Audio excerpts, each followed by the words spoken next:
Okay, ready. Okay. So you are John and you're Yes. from Tasmania? Yeah, I'm fifth generation Devonport boy.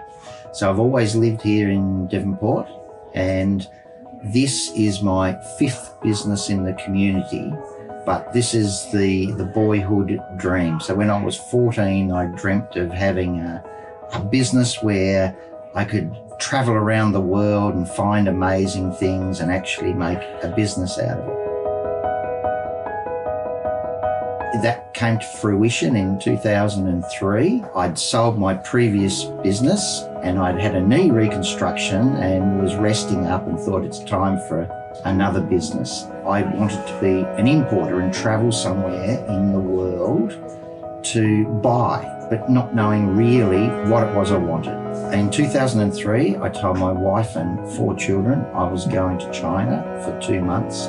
I took all the money we'd earned all our lives, and I had no idea what I was going to do. A week before I arrived in China, I had found a Chinese man on the internet, and he did antique furniture. He said if I visited him, he would help me for 3 days. And I said, I'll visit you and I'll pay you to work for me for 8 weeks. He met me at the airport and we travelled all over China for 8 weeks, and we went through all the rural villages into areas where people hadn't even seen a white person before. And I decided to start doing the old Chinese furniture and the antiques. We bought truckloads and truckloads all over China, and we had them by road come all the way down to the bottom of China. And I rented a factory for 12 months, and he started working for me. And at the end of 12 months, he took over the factory and still runs his own business.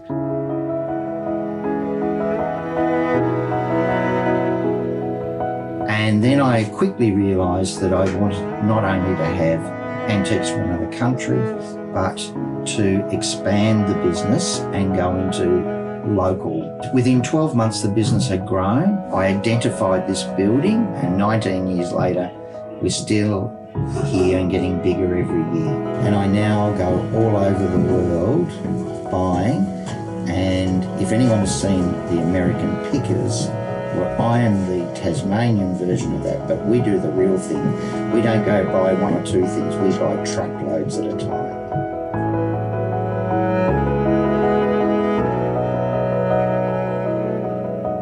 What we stock here is unusual. So consequently, we have a lot of theatre groups, TV shows and movie companies will come to us for props, for their setting up, but also a lot of interior decorators, shops that are setting up. They might be in the middle of Sydney and they want a rusty old plough in the window, that sort of thing. So we now have all these contacts for that. In actual fact, we have about 75 shops buy off us on a regular basis. A lot of people tell us it's like a museum, but actually this is a museum where you can buy them. And I think the interesting thing is most people come in here for a look, not realising how big it is.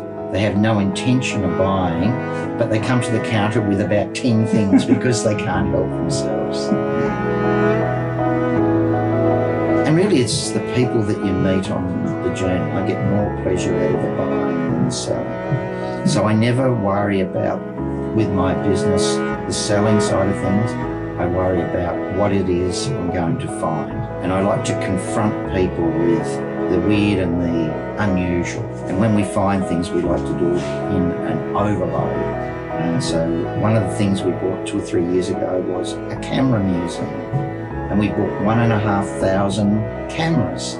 We had more cameras than anyone in Australia. So we never know what it is we're going to find when we go out. When I go out on the road, my challenge is, when I see something, is to work out, okay, this is here, I've never seen this before, or how do I handle it, but I will buy it. And the challenge is to work out how to sell it.